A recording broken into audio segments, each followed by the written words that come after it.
Quantos aqui conseguem abotoar e desabotoar uma camisa, um casaco, uma roupa? Quantos conseguem? Deixa eu ver as mãos. Acho que é melhor perguntar diferente. Quantos não conseguem? Você já agradeceu por isso? Há milhões de pessoas que não conseguem abotoar, desabotoar uma camisa. Conseguiu pentear o cabelo hoje? Sim? Todo mundo, né? Bonito. Quanta gente não consegue. Não tem os movimentos. Não tem mais controle, não tem domínio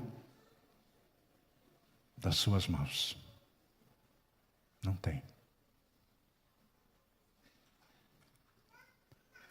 E os 9? Tiago, cadê os 9? Os 9? A gente combinou os 9?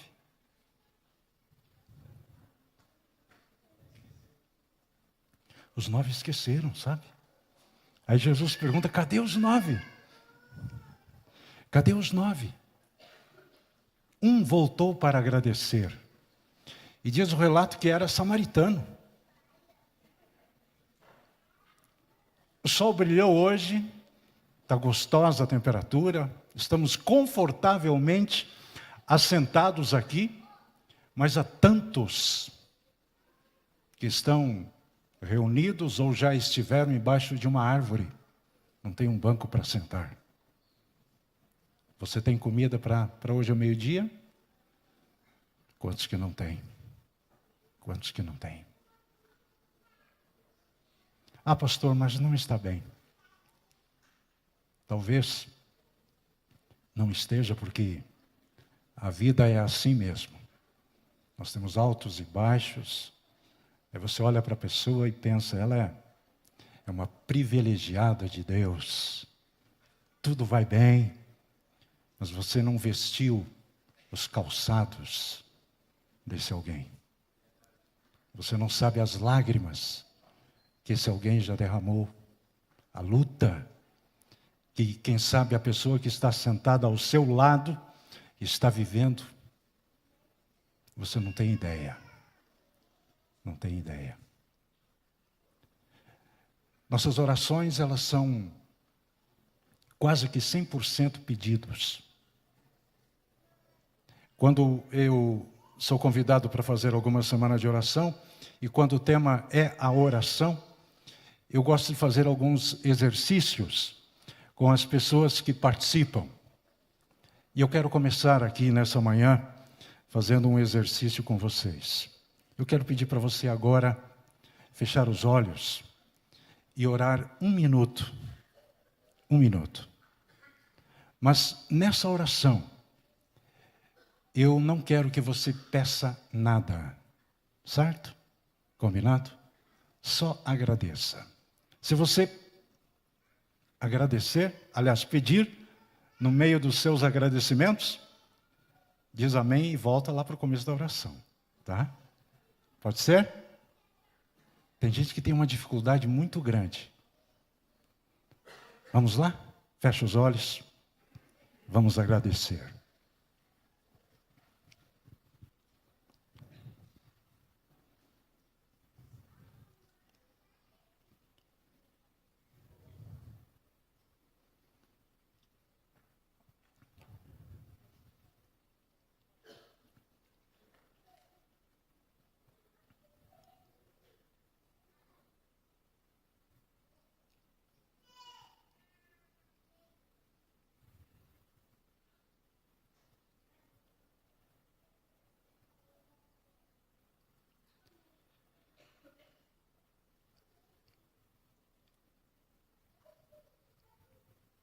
Querido Deus,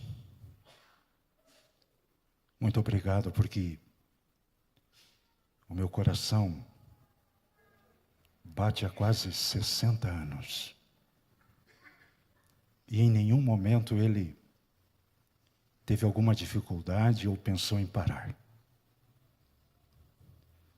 Muito obrigado porque durante essa semana eu passei por situações muito complexas, muito difíceis, mas Tu esteve ao meu lado. Muito obrigado, Pai. Tu lembras que na terça-feira eu precisei fazer uma punção, uma biópsia de um nódulo na tireoide.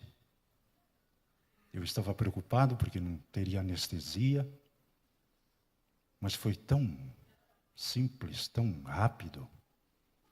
Só aquele barulhinho, Pai, aquele crunch, crunch. Aquela agulha parecia uma tesoura, eu imaginando, capturando lá um pedacinho do tecido daquele nódulo. Está lá. Eu te agradeço por isso, porque a médica viu e achou importante, interessante examinar de perto. Muito obrigado, porque eu não estou preocupado com o resultado que vai sair daqui a alguns dias. Muito obrigado, Senhor, porque tivemos o pão nosso de cada dia, tivemos uma cama para dormir, tivemos sonhos para sonhar. Muito obrigado, Pai, porque temos o privilégio de acordar pela manhã e agora ver o sol e estar aqui na Tua casa. Muito obrigado, Senhor, porque as pessoas pelas quais eu orei estão aqui. Elas vieram. Muito obrigado por estarem aqui. Eu não vou pedir nada, Pai. Eu não vou pedir para que Teu Santo Espírito esteja aqui em nosso meio, porque Ele está aqui. Por favor, aceita a nossa gratidão, Pai. Em nome de Jesus. Amém. Tanto você quanto eu, poderíamos ficar horas aqui, só agradecendo, não é? Dizendo muito obrigado. Mas pastor, dói o coração. O senhor não imagina as lutas e problemas que eu faço? Então abra a sua Bíblia. 2 Reis, capítulo 4. 2 Reis, capítulo 4. Eu já apresentei essa mensagem aqui há 19 anos atrás. Tem um tempo. 2 Reis, capítulo 4. E quando não estão as coisas bem, como agradecer? Como continuar? Como perseverar? 2 Reis, capítulo 4, a partir do verso 1, vamos verso a verso. Certa mulher das mulheres dos discípulos dos profetas clamou a Eliseu dizendo: meu marido, teu servo, morreu, e tu sabes que ele temia ao Senhor. É chegado o credor para levar os meus 2 filhos para lhe serem escravos. É uma história muito conhecida. Me permitam parar aqui nesse primeiro verso, porque nesse primeiro verso nós temos uma série de problemas. A situação realmente é crítica, é dramática, é urgente. E o primeiro problema que eu encontro nesse capítulo 4, verso 1, está na segunda palavra. Qual é a segunda palavra do verso? Qual é? Tito. Hã? Qual é a segunda palavra? Mulher. Vocês estão não estão querendo falar, não é? Mulher. Mas como assim, pastor? Mulher é problema? Bem, nessa época, nascer mulher não era um privilégio. Era um problema. A sociedade era extremamente machista. A mulher não tinha valor. O judeu, inclusive, tinha uma oração que dizia mais ou menos assim: Senhor, obrigado, porque eu não nasci cachorro, nem nasci mulher. Era assim. Então, nós temos aqui um primeiro problema: mulher. O segundo problema que eu encontro, ainda na primeira frase, ela era mulher de um estudante de teologia, de um dos alunos da escola dos profetas. Mulher de pastor. Mulher de pastor é um problema. É um problema, né, dona Rosemara? Cadê a carreira? Né? Tem que acompanhar o marido. Né? Como é complicado ser mulher de pastor. Tem até um livro cujo título é A Mulher Sem Nome. Sabe quem é a mulher sem nome? É a mulher do pastor. Fala com a mulher do pastor. Fala com a esposa do pastor.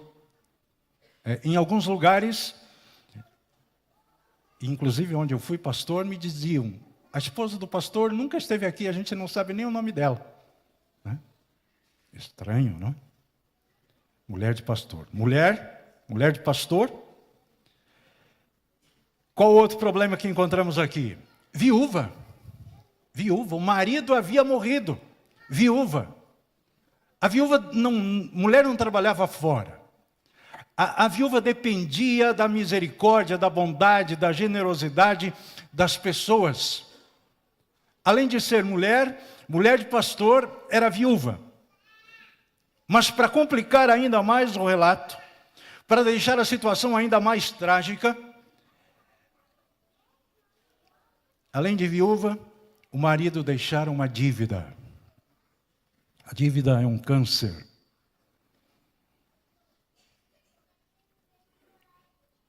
Um câncer que arrebenta famílias ao longo do tempo.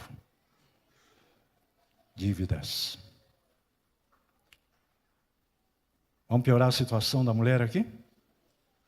Estava para perder os 2 filhos. Os 2 garotinhos. Mulher de pastor, viúva, com uma dívida que não tinha condições de pagar. E agora estava, além de estar prestes a ser despejada, perderia os 2 filhos. E ela chega então no verso 2 para Eliseu. Aliás, no primeiro verso ela ainda diz: meu marido, teu servo, morreu, e tu sabes que ele temia ao Senhor. Queridos, aqui nós temos a primeira grande lição para levarmos para casa nessa manhã. Meu marido, teu servo, temia ao Senhor. Ele era um bom homem. Ele era um bom crente. Ele era um bom membro de igreja. Ele era um bom pastor. Ele temia ao Senhor. Mas temer ao Senhor, fazer a vontade do Senhor, ser fiel ao Senhor, estar na igreja em todas as reuniões de culto, ser fiel naquilo que Deus pede, isso não nos isenta, não nos dá livre passe, né? Passe livre das tragédias, dos problemas, das situações inesperadas que acontecem na vida. Ele temia ao Senhor. Ele temia ao Senhor, mas morreu. Morreu. E ela vai buscar ajuda para quem? Em quem? Em Eliseu, substituto de Elias, homem que fazia prodígios maravilhosos. Verso 2, Eliseu lhe perguntou: que te hei de fazer? Que posso fazer por você? Dize-me que é o que tens em casa. Eu tenho a impressão, quando leio essa história, que Eliseu meio que foi pego de surpresa, né, desprevenido com relação a essa situação. E ele diz para ela: mas o que eu posso fazer por você? Quanto é que você deve? Quanto é que você tem para pagar essa dívida? E ela respondeu: tua serva, me ajudem aí, tua serva não tem nada em casa, senão uma botija de azeite. A segunda lição para levar para casa nessa manhã: Deus nunca deixa os seus filhos sem nada. Amém? Deus nunca deixa os seus filhos sem nada. A mulher, por ser mulher, não tinha nenhum valor naquela época, por ser mulher de pastor, por ser viúva, por ter uma dívida. Ela achava que não tinha mais nada, não sobrara nada. Mas sobrara sim. Diz o relato que sobrara uma pequena botija de azeite. Só isso. Eu gosto de trazer a história para a nossa realidade, para entendermos um pouquinho melhor toda a complexidade dessa situação. Vamos atribuir aqui um valor para a dívida dessa mulher. Vamos imaginar que ela estivesse com uma dívida de 12 mil reais. 12 mil. Ele era um estudante de teologia, de repente não conseguiu pagar um semestre, alguma coisa assim, ficou lá, né, com aquela dívida, enfim. Devia 12 mil. O que ela tinha em casa era um cofrinho com algumas moedinhas. Uma moedinha de 10, outra de 5, outra de 25, 55 centavos. Que são 55 centavos para 12 mil? Nada. Nada. A mulher estava certa, em certo sentido sim, porque que eram centavos diante de uma dívida impagável. Nada. Nada. Mas Deus nunca deixa os seus filhos sem nada. Verso 3. Então disse o profeta: vai, veja aqui, imperativo, vai. Às vezes a gente ora, a gente quer, a gente pede, a gente clama, a gente implora, a gente espera, mas a gente não vai. Sabe? A gente pede, mas não faz a nossa parte. E competia a mulher ir. Vai, diz Eliseu para ela. Pede emprestadas vasilhas a todos os teus vizinhos. Vasilhas vazias, não poucas. Veja que ordem estranha.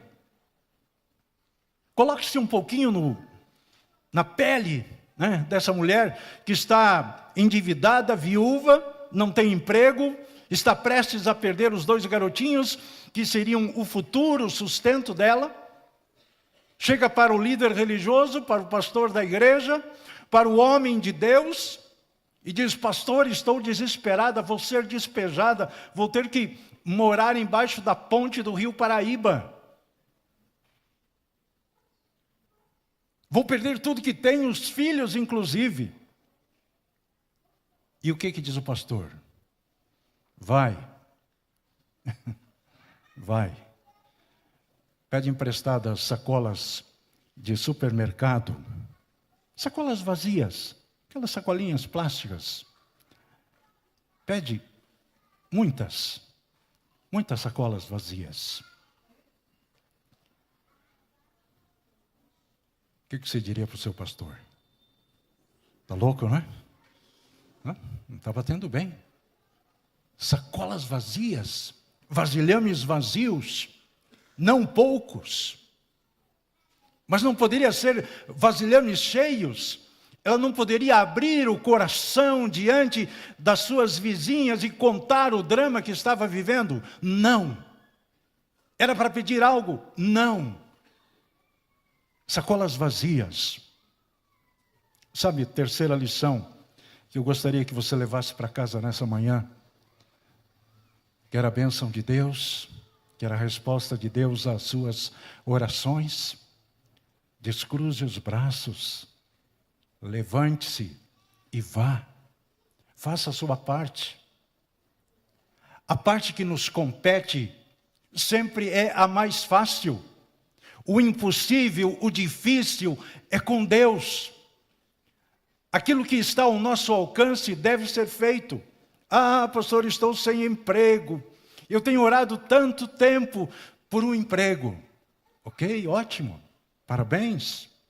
Mas não adianta orar Acordar cedo, madrugar, orar e pedir o emprego e ficar depois na cama o restante do dia. É preciso correr atrás, entregar o currículo, né? Buscar oportunidades, conversar com as pessoas. Faça a sua parte. Não espere apenas. Vazias. Outra lição que eu encontro nessa história. Quantas vezes nos aproximamos de Deus com um problema, uma luta, um desafio, e chegamos para Ele cheios de soluções, sabe? Cheios de ideias, né? De respostas pré-prontas. E a gente quer entregar de bandeja para Deus, dizendo: Deus, me responda desse jeito ou deste outro jeito. De alguma forma queremos limitar a Deus, né? Queremos, como fazem os da teologia da prosperidade, queremos colocar Deus contra a parede. Vá a Deus vazio, sabe? Deixa Deus surpreender você. Se você tem 3 soluções para o seu problema, Deus tem milhões. E Ele é muito criativo, muito criativo. Ele gosta de surpreender. Ele é um Deus pessoal. Ele não se confunde com você em meio à multidão. Em mais de 8 bilhões de seres humanos no planeta, Ele reconhece o tom da sua voz, sabe? A cor dos seus olhos, o seu nome, Ele não se confunde, o seu DNA. Ele sabe a luta que você carrega no seu coração. Ele sabe o inferno que, quem sabe, você viveu essa semana. Ele não esteve alheio, esteve ali, próximo, pronto para ajudar. E quem sabe, muitas vezes nós achamos que sabemos, achamos que podemos, achamos que temos experiência, confiamos na nossa religiosidade e vamos lá e muitas vezes quebramos a cara. Deixe Deus surpreender você. Vai ser muito legal, muito melhor. Eu não sei o que aquela mulher esperava de Eliseu, mas a resposta foi: vá, pede emprestadas vasilhas a todos os teus vizinhos. Vasilhas vazias, não poucas. Verso 4. Veja que ele conta tudo o que vai acontecer. Então, entra, ordem, imperativo. Entra, fecha a porta sobre ti e sobre os teus filhos. E coloca o teu azeite em todas aquelas vasilhas. E põe a parte a que estiver cheia. Loucura. A gente não sabe porque a gente conhece o fim da história. Mas loucura. Seria a mesma coisa que o pastor falar para você: agora consiga sacolinhas de supermercado vazias, pegue o cartão do seu banco. Você tem um cartão do banco? Ah, pastor, mas tem lá 55 centavos. Ok, não tem problema. Você vá no primeiro caixa eletrônico que você encontrar. No primeiro caixa eletrônico, você passa o cartão, não vai precisar de senha, viu? Você passa o cartão, e aí, quando você passar o cartão, já vai começar a jorrar dinheiro, e aí você vai enchendo as sacolas, certo? Você vai enchendo a sacola, e você vai separando a sacola cheia de dinheiro para o lado, certo? Loucura, não é? Era isso que Eliseu estava dizendo para a mulher. Era isso. E ela foi. Ela foi. Às vezes, para irmos, é preciso que a gente esteja lá no fundo do poço, sabe? A culpa de Deus não responder antes, muitas vezes, é nossa. A gente resiste. E a mulher foi. Imagina uma mulher batendo a porta de cada uma das vizinhas e pedindo vasilhames vazios. Vizinha, tem aí um balde, uma panela, um jarro, sei lá. E ela foi juntando. Eu fico imaginando as vizinhas perguntando, mas você quer fazer o que com isso? Não é? E o WhatsApp do vilarejo deve ter fervido naquele momento. O que a viúva do pastor está fazendo procurando tanto vasilhame vazio? O que ela vai fazer com tudo isso? Ela foi, conseguiu. 5. Partiu, pois, dele, fechou a porta sobre si e sobre seus filhos, estes lhe chegavam as vasilhas e ela as enchia. Vamos imaginar? Casinha, naquela época era pequenininha, era quarto e o resto, sala, cozinha, tudo. Ali, fechadinha, normalmente sem janelas, pequena. Aqueles vasilhames vazios todos ali no chão, tomando todo o espaço. A mulher está apreensiva, fecha a porta para que ninguém veja o que vai acontecer. Era a ordem do profeta, porque com certeza muita gente deve ter ficado curiosa. Aí ela diz para o garotinho menor: filhinho, vai ali na prateleira e pega o cofrinho, pega a botija de azeite. O garotinho vai lá, entrega para a mãe pega, dá aquela sacudida, tem pouquinho, O cofrinho tem 55 centavos, ela sabe disso. Aí ela precisa pegar o primeiro vasilhame para encher.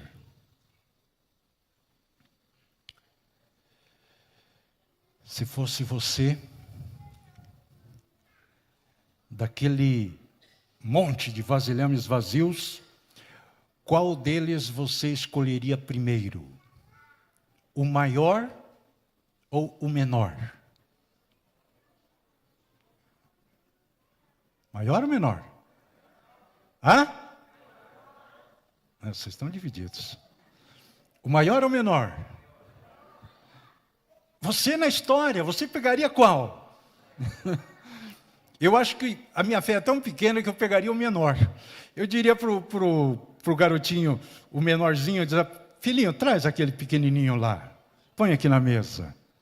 Aí o garotinho põe na mesa, a mulher está com a mão gelada como está a minha, tremendo, suada, e ela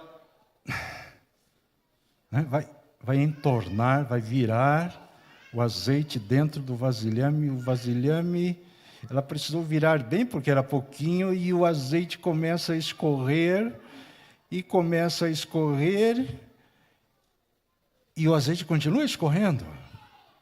Continua escorrendo. E ela emborca, ela vira tudo e o azeite continua correndo. E ela enche o primeiro vasilhame. E aí diz para o maior: separa. Essa era a ordem: separa. Põe lá o cheio. Ela vai para o segundo agora, o segundo vasilhame. Qual você escolhe agora? O maior ou o menor? Agora não tem dúvida. Está saindo dinheiro do caixa eletrônico, Você está enchendo as sacolinhas. Você quer o quê? O maior. E ela vai enchendo, e separando. O pequeno traz o vazio e o grande leva o cheio. Até que, verso 6. Cheia as vasilhas, disse ela a um dos filhos: chega-me aqui mais uma vasilha. Português antigo, não é? Chega-me aqui mais uma vasilha. Ela diria: filho, traz mais uma. Traz mais uma. Ela não olha mais para os vasilhames vazios. Ela está tão entretida, Está tão envolvida. O milagre está acontecendo diante dos seus olhos, das suas mãos, que ela não consegue ver mais o vazio. E o garotinho o que responde para ela? Senhora, minha mãe. Não, ele diz o quê? Acabou, mãe. Acabou. Não tem mais. Acabou. Acabou. Não há mais vasilha nenhuma. E como termina o verso 6? E o azeite parou. Por que que o azeite parou? Hã?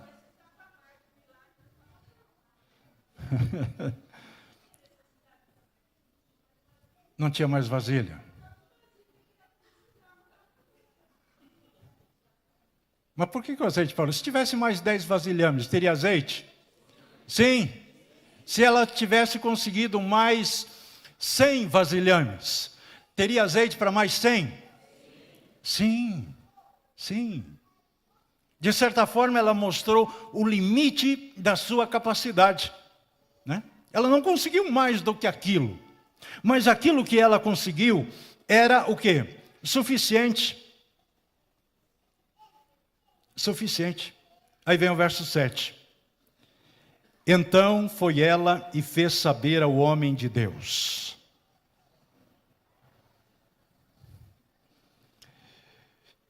Uma mulher contando uma história. Lá em casa é assim, né?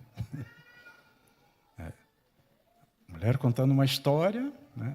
Ela precisa de tempo, né? Porque ela tem todos os detalhes, né? Bati na casa da dona Maricota, ela me deu 4, um deles era azul, profeta. Um dos vasilhames era azul, né? E ela foi dando todos os detalhes, né? Não é assim lá na sua casa, Tito? Né? Ou você é essa pessoa? Mas ela estava cheia de gratidão. Cheia de gratidão. E ela faz saber ao homem de Deus e diz ele para ela: vai, vende o azeite e paga a tua dívida. E tu e teus filhos vivei. Essa é a parte mais bonita da história. E tu e teus filhos vivei do resto. Ali estava o suficiente para ela pagar a dívida. E ali estava o suficiente para ela pagar a faculdade dos meninos. Ali estava o suficiente para eles viverem bem pelos anos que estavam diante deles.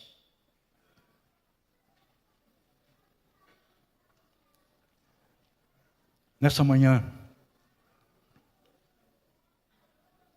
estou por acaso falando para alguém que acha que ficou sem nada?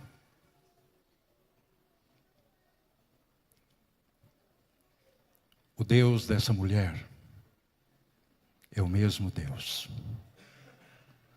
Ele não perdeu 1 milímetro sequer do poder dele. Ele continua sendo poderoso. Ele continua interessado nos pormenores, nos detalhes de sua vida. Por que lutar sozinho?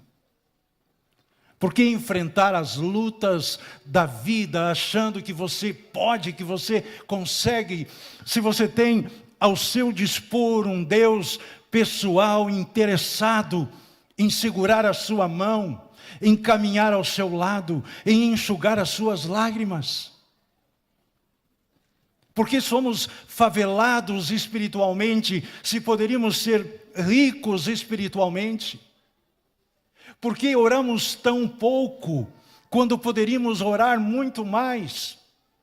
Por que agradecemos tão pouco, quando poderíamos agradecer muito mais? Não que Deus precise da nossa gratidão, não que Deus necessite dos nossos elogios, não é isso. É que quando nós somos gratos para com Deus, nós reconhecemos o senhorio de Deus sobre nossa vida. E não estamos aqui nesse mundo para sermos servidos, mas para servir.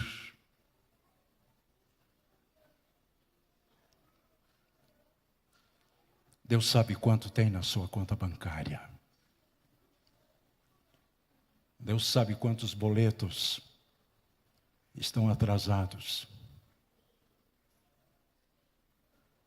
Deus sabe as continhas que você tem feito, o orçamento que não está conseguindo fechar. Deus sabe o resultado do exame que você fez. Deus está lá na frente. Deus está lá na frente. Deus sabe por que você está sofrendo. E Deus nessa manhã quer mais uma vez dizer para você: conte comigo. Conte comigo. Deixa de lutar sozinho. Pare de quebrar a cara.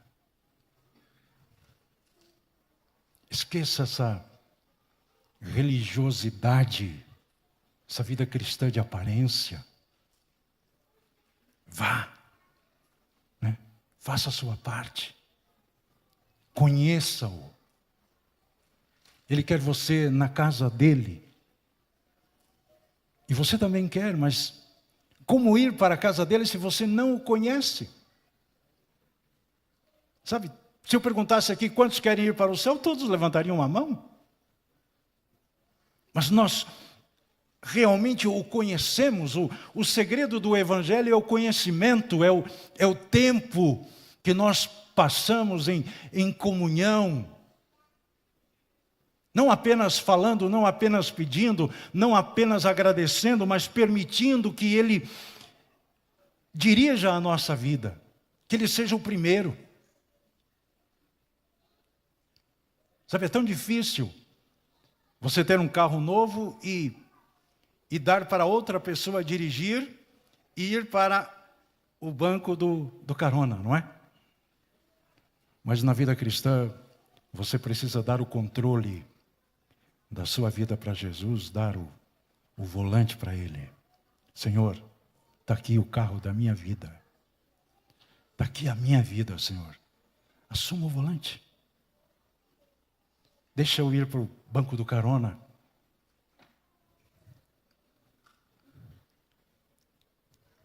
Essa é a decisão mais difícil para um cristão tomar de verdade. É permitir que os meus planos não sejam mais os meus planos. É permitir que os planos de Deus sejam os meus planos. E eu não sei por que nós temos tanto medo dos planos de Deus. É porque o nosso eu, o nosso ego, vai ter que ficar esmagado, enterrado, esquecido. Mas a vitória, a certeza da vitória, está quando Deus assume o trono do nosso coração, da nossa vida. Quando Ele é o primeiro.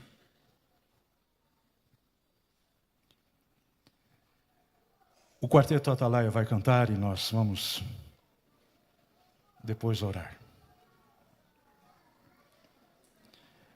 Eu não conheço a vida espiritual de ninguém, mas Deus conhece a sua e a minha.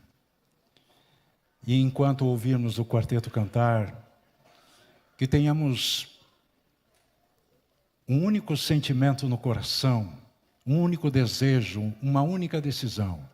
Senhor, assuma o trono do meu coração. Seja o primeiro. E as coisas irão do jeito de Deus, no tempo de Deus.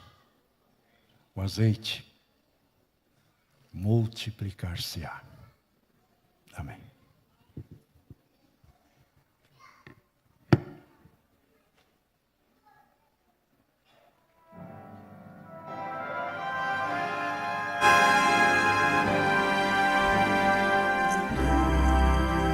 Viver só existe lugar para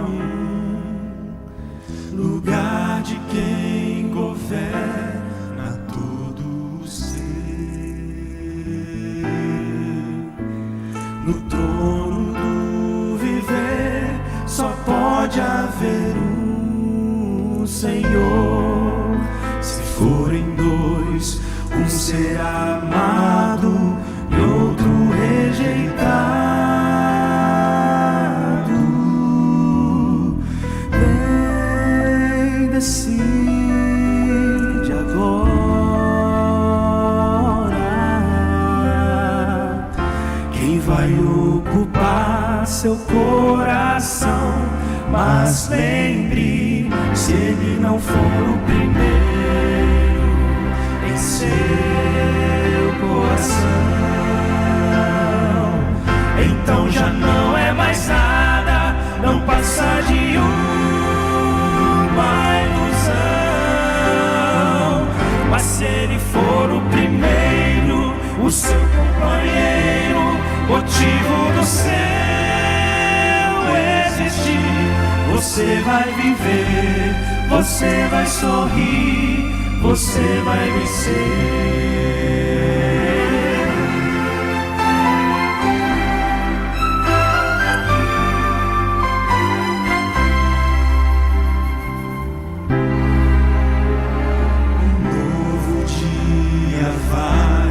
Nascer pra você e pra mim, depende de aceitar Jesus no viver. É hora de beber da fonte da vida. Você verá, em Jesus existe plena alegria. Vem, decide agora quem vai ocupar seu coração. Mas lembre, se ele não for o primeiro em seu coração, então já não é mais nada, não passa de uma ilusão. Mas se ele for o primeiro, o seu companheiro, motivo do seu existir, você vai viver, você vai sorrir, você vai vencer. Não há batalha perdida com Cristo.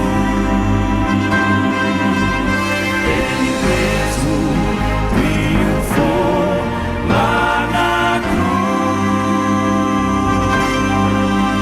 Com sangue já provou que nos ama. Se o coração não for dele, não será de mais ninguém.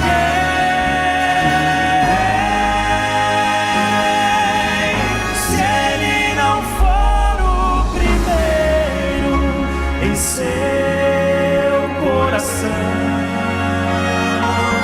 então já não é mais nada, não passa de uma ilusão. Mas se ele for o primeiro, o seu companheiro, motivo do seu existir, você vai viver, você vai sorrir, você vai vencer. Você vai viver, você vai sorrir, vai vencer.